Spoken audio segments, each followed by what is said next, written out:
जय हिंद दोस्तों। कैसे हैं आप सब। मैं उम्मीद करता हूं आप सभी बहुत अच्छे होंगे। और आज मैं जिस कंपनी के बारे में बात करने वाला हूं, चर्चा करने वाला हूं, वो बहुत ही बड़ी ब्रांड और पूरे इंडिया की जो है सबसे विश्वसनीय कंपनियों में से एक मानी जाती है। मैं बात कर रहा हूं टाटा ग्रुप की। टाटा ग्रुप किसी भी परिचय की मोहताज नहीं है और इंडिया की ग्रोथ और इंडिया को बनाने में इनका बहुत ही बड़ा योगदान रहा है। और इन्होंने एक चीज़ साबित कर दी है कि अगर कोई भी इंसान या कंपनी पूरी शिद्दत से अपने काम में लगी रहे तो ऑटोमेटिक ही उसका काम उसकी पहचान बन जाता है।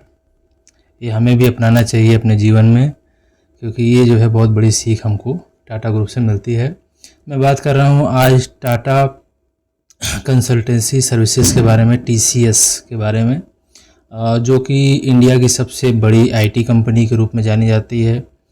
बल्कि इंडिया ही नहीं बल्कि इंडिया से बाहर 50 से अधिक देशों में ये अपने सर्विसेज जो है प्रोवाइड करवाते हैं। अगर हम इनके सर्विसेज की बात करते हैं तो इनके जितने भी आईटी से संबंधित काम हैं, ये सभी कामों को जो है वहाँ पे चाहे वो सॉफ्टवेयर डेवलपिंग हो या बिजनेस में आसान बनाना हो उसको, उसमें भी, और उसके अलावा भी ये जो है कई तरह की सर्विसेज जो हैं प्रोवाइड करवाते हैं। आने वाले फ्यूचर में अगर हम देखते हैं तो जैसे जैसे लोगों के काम और बाकी चीज़ें जो है डिजिटल होती जा रही हैं, चाहे आज के समय में बैंक से जुड़ी हुई काम हो, पैसों का लेन देन हो, उसमें भी सब कुछ डिजिटलाइज हो गया है। आजकल मोबाइल से ही सारा काम हो जाता है, घर बैठे सारा काम हो जाता है। और बैंक से लेकर के बिजनेस करने तक की सभी चीज़ें जो है आजकल डिजिटल होती जा रही हैं। तो इनके जो फ्यूचर ग्रोथ प्लान है वो काफ़ी बेहतर दिखाई देते हैं। अगर मैं बात करता हूँ बैंकिंग सेक्टर की, तो बैंकिंग सेक्टर बहुत ही जटिल सेक्टर माना जाता है, जिसे इस कंपनी ने बहुत ही आसान बना दिया है, डिजिटल कर दिया है। और साथ ही साथ इतना आसान हो गया कि हम घर बैठे एक क्लिक पे अपने पैसों को इधर से उधर ट्रांसफ़र कर सकते हैं। ऐसे ही कम्युनिकेशन, मीडिया, इंफॉर्मेशन सर्विसेज हैं, जैसे कि मोबाइल हो गया, कम्युनिकेशन स्किल्स हो गई। इन सेक्टरों को भी इन्होंने जो है सर्विसेज प्रोवाइड करवाई हैं।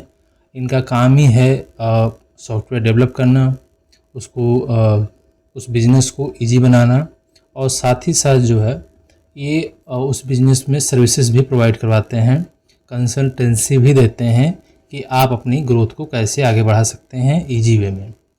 एजुकेशन आज के समय में बहुत ही ईजी हो गया है। अगर आप किसी भी एजुकेशन को सीखना या कुछ भी करना चाह रहे हैं तो मोबाइल के माध्यम से आज सब कुछ जो है अवेलेबल है।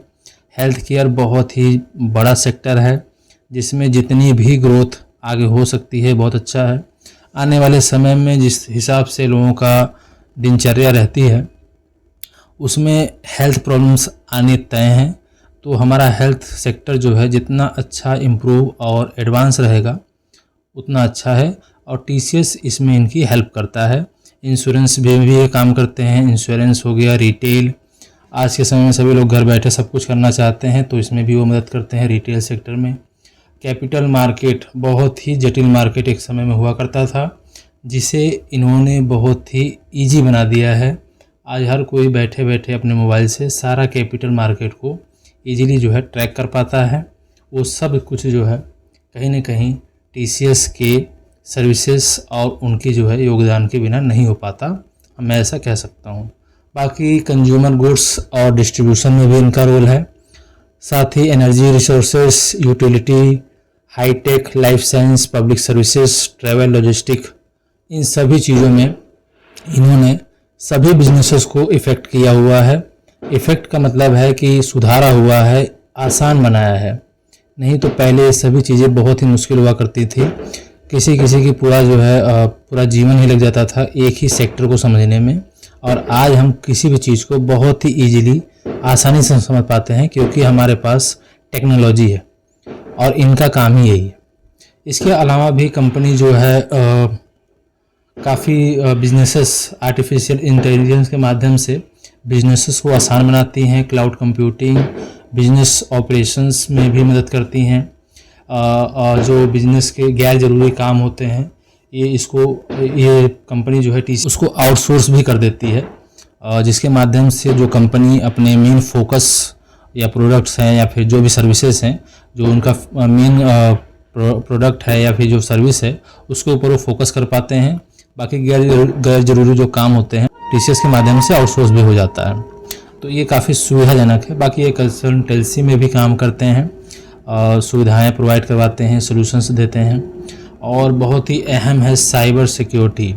जैसे जैसे पूरी दुनिया जो है डिजिटल होती जाएगी, आजकल चोर भी बड़े पढ़े लिखे और समझदार हो गए हैं, तो उनसे अपने आप को, अपने उपकरणों को, अपने पैसों को सेफ रखने के लिए साइबर सिक्योरिटी भी ये जो है प्रोवाइड करवाते हैं। साथ ही साथ डेटा एनालिटिक में भी इनका काम है, चूँकि आज का सारा काम जो है अगर आप बिज़नेस कर रहे हैं तो बिना डेटा को एनालाइज किए आप नहीं समझ पाएंगे कि मुझे किस चीज़ की ज़रूरत है या मेरी जो डिमांड पब्लिक किस चीज़ की तरफ जा रही है, उसको क्या चाहिए, कब चाहिए, कितना चाहिए। तो ये सारा काम जो है डेटा एनालिटिक के माध्यम से TCS हमें या फिर जो बिजनेसेस हैं उसको जो है प्रोवाइड करवाती है। इसी तरह के बहुत सारे काम हैं, जितना मुझे जानकारी थी मैंने आपको बताया है। बाकी अब हम इसके बारे में चर्चा करेंगे कि ये जो है फंडामेंटली कैसी कंपनी है। तो फंडामेंटली भी काफ़ी अच्छी दिखाई देती है, क्योंकि बहुत ही ब्रांडेड प्रोडक्ट्स और मजबूत पकड़ रखने वाली कंपनी है अपने सेक्टर को लेकर के। तो इनके जो फंडामेंटल्स है बहुत ही स्ट्रॉन्ग हमेशा की तरह रहते हैं। अगर मैं इनके फंडामेंटल्स की बात करूं तो मार्केट कैप बहुत ही बड़ा है, जैसा कि आप देख पा रहे हैं 12,19,820 करोड़ की इनकी मार्केट कैप है। फ़िलहाल जो सिचुएशन करंट प्राइस की है, यानी कि स्टॉक के जो प्राइस है वो अपने 52 वीक लो के आसपास जो है ट्रेवल कर रही है। स्टॉक PE जो है बहुत ही बढ़िया चल रहा है, 25 के आसपास है, जो कि इंडस्ट्री के PE से काफ़ी कम है, तो एक अच्छी बात है। बाकी डिविडेंड बहुत बढ़िया देते हैं और मुझे लगता है कि पैसों को बैंक में रखने से अच्छा है कि अगर हम TCS के शेयर में लगा दें तो कहीं अच्छे जो है डिविडेंड भी मिल जाएंगे और प्रॉफिट भी मिल सकते हैं भविष्य में, अगर हम सही स्ट्रेटजी और सही रणनीति का इस्तेमाल करते हैं। तो इतनी बड़ी कंपनी होने के बावजूद भी TCS जो है इतनी अच्छी ROC जो है प्रोवाइड कर पा रही है या दे पा रही है, ये अपने आप में एक बहुत ही बड़ी बात होती है। मुझे ऐसा लगता है, मुझे सबसे अच्छी लगती है ROC काफ़ी अच्छी जो है दिखाई देती है। TCS जो है उसमें से एक है भी।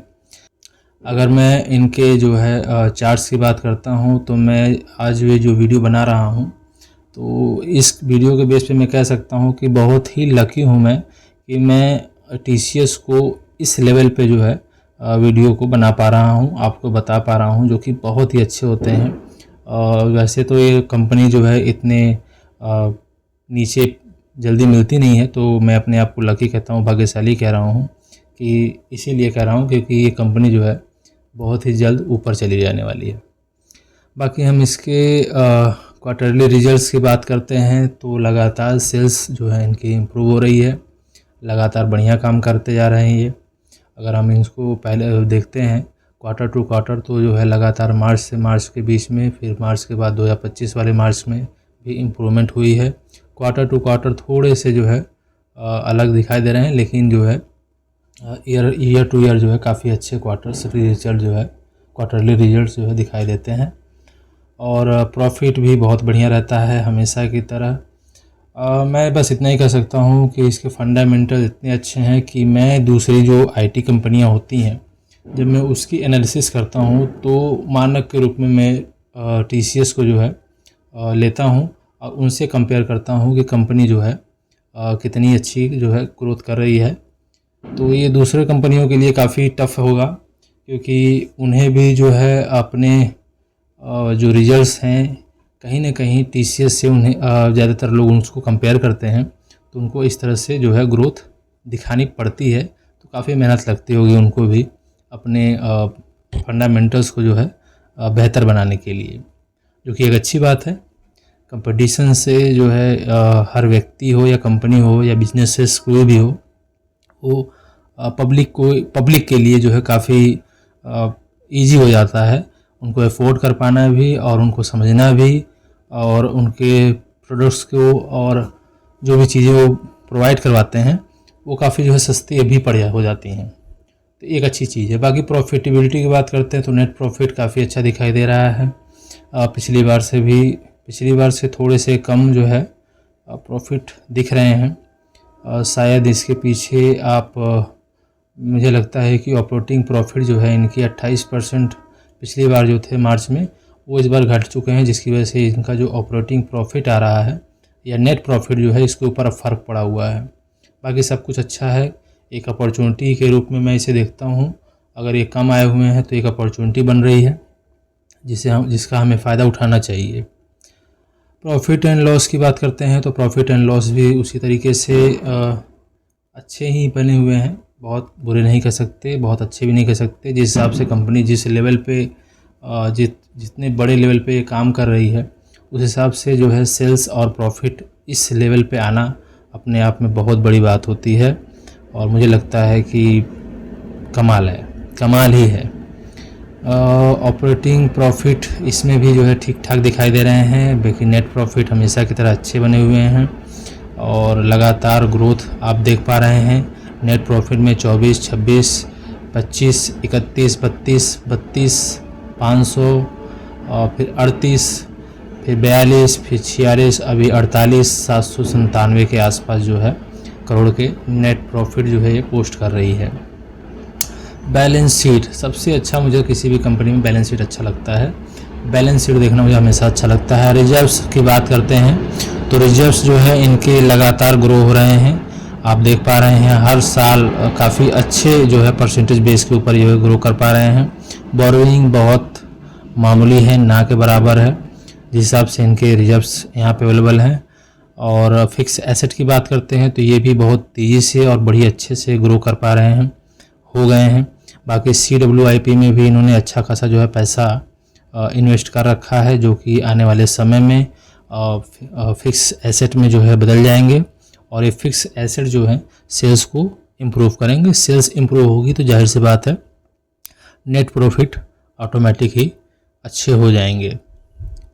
चलिए आगे बात करते हैं हम लोग इसके शेयर होल्डिंग पैटर्न्स को लेकर के। तो प्रमोटर पूरी तरह से पकड़ बनाए हुए हैं, 71.77% के साथ प्रमोटर खड़े हैं। बाकी फॉरेन इन्वेस्टर थोड़े से ढीले पड़े हुए हैं इधर बीच, लेकिन हमारे DIs जो डोमेस्टिक इन्वेस्टर हैं वो काफ़ी मजबूती के साथ लगे हुए हैं, और जितनी इन्होंने सेल की है पूरा का पूरा इन्होंने एब्जॉर्ब कर लिया है। बाकी हम कुछ सालों से देख रहे हैं कि जो हमारे डोमेस्टिक इन्वेस्टर हैं वो लगातार फॉरेन इन्वेस्टरों को जो है टक्कर दे रहे हैं। जितने की भी ये सेल करते हैं उससे कहीं ज़्यादा की हमारे डोमेस्टिक जो इन्वेस्टर हैं काफ़ी स्ट्रॉन्ग तरीके से बाई कर लेते हैं, और इसकी वजह से हमारे मार्केट के ऊपर इनके सेल या बाई करने से हमें कोई फ़र्क ज़्यादा नहीं दिखता है। तो जो कि एक अच्छी बात है कि हमारी जो इकोनॉमी है आज के डेट में इतनी मजबूत हो चुकी है कि हमें फॉरेन इन्वेस्टरों के ख़रीदने या बेचने से बहुत ज़्यादा फ़र्क नहीं। आइए हम लोग जो है बात करते हैं TCS के जो है चार्ट के ऊपर, और चार्ट पे अगर हम लोग चर्चा देखते हैं तो चार्ट काफ़ी अच्छा दिखाई दे रहा है। मैं डे के चार्ट देख रहा हूँ लगातार। मैं चार्ट जब भी देखता हूँ, चूँकि मैं एक इन्वेस्टर के रूप में काम करता हूँ, और जितने भी आप लोग देख रहे हैं मैं आपको हमेशा रिकमेंड करूँगा कि FNO या किसी और चीज़ से मुझे जानकारी भी नहीं है उसके बारे में, ना मैं कभी रिकमेंड करता हूँ। और जो है मैं आपको हमेशा कहूँगा कि जब भी करिए इन्वेस्टिंग ही करिए, इन्वेस्टिंग के अलावा और कुछ मत करिए अगर करना है तो, क्योंकि इन्वेस्टिंग बहुत ही अच्छी चीज़ है, आपको करना ही चाहिए। लेकिन अगर समझ के सीख के करते हैं तो बहुत अच्छा रहता है, इससे आपको बहुत ज़्यादा फ़ायदा होने वाला है। आप फिर यहाँ पे देख पा रहे हैं काफ़ी अच्छा ग्रोथ दिखाई दे रहा है। उसके बाद लगातार ये फिर से ये कोविड को छोड़ दिया जाए, क्योंकि कोविड एक एक्सेप्शनल आइटम है जिसमें ऐसा बार बार होता नहीं है, कभी कभार वाला आइटम है। तो ये फिर से एक नीचे आई है, फिर से चली गई ऊपर, और यहाँ पे अच्छी ग्रोथ दी है। और उसके बाद हम अगर देख पा रहे हैं तो ये जो है एक बार फिर से 21 में जो है हाई लगाया था इसने, और हाई के बाद फिर से बहुत ज़्यादा नीचे नहीं आई है, 20 से 25% जो है टूटती है।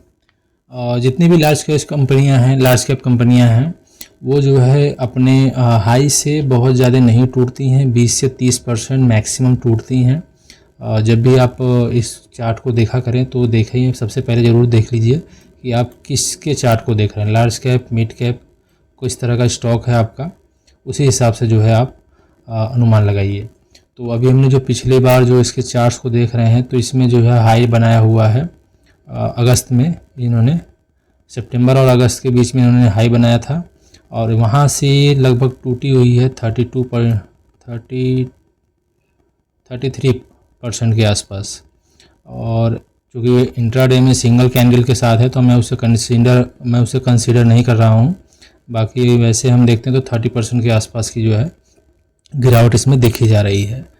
तो यहाँ से एक अच्छा जो है आपके पास पोटेंशियल मिल जाता है, और कंपनी जो अभी लेवल पे है वो अपने लोअर लेवल के आसपास ही ट्रेड कर रही है, तो एक अच्छी चीज़ है। यहाँ से पोटेंशियल जो गेन मिलता है हमको 35 के आसपास, अगर ये अपने पिछले जो है हाई को ब्रेक करता है तो, जो कि बहुत ही बढ़िया एक तरीके से पोटेंशियल गेन में आना जाएगा। अगर 1 साल के अंदर भी आता है, जैसा कि मुझे लगता है कि 1 साल नहीं लगना चाहिए इस कंपनी को, बहुत जल्दी ही अचीव हो जाना चाहिए। बाकी आप अपने हिसाब से देख लीजिए। मैं आपको यही राय दूंगा कि इस तरह की कंपनियां जो है अगर इस लेवल पे हैं तो बहुत ही अच्छी बात है, आपको ज़रूर इन्वेस्टमेंट के पॉइंट ऑफ व्यू से इसे जो है कंसीडर करना चाहिए। लेकिन मैं एक बात फिर से कह देता हूँ, मेरा चैनल और मैं दोनों ही लोग किसी भी तरह की बाई या सेल करने की रिकमेंडेशन नहीं देते हैं। मैं जो है सेबी द्वारा रजिस्टर्ड नहीं हूँ, होता तब भी आपको जो है इस तरह की रिकमेंडेशन नहीं देता। मैं आपसे बार बार कहता कि सीखिए, और सीखने के बाद अगर आपको कन्विक्शन आता है तो ही जो है आप पैसा लगाइए। आपका पैसा है, बहुत मेहनत से आपने पैसा कमाया हुआ है, थोड़ा सा दिमाग भी खर्च करिए, खोपड़ी लगाइए और सीख कर करिए। बस मैं यही कहना चाहता हूँ। बाकी सीखते रहिए, मुस्कुराते रहिए और ज़िंदगी के मज़े लीजिए, नहीं तो ज़िंदगी तो ले रही है। Thank you.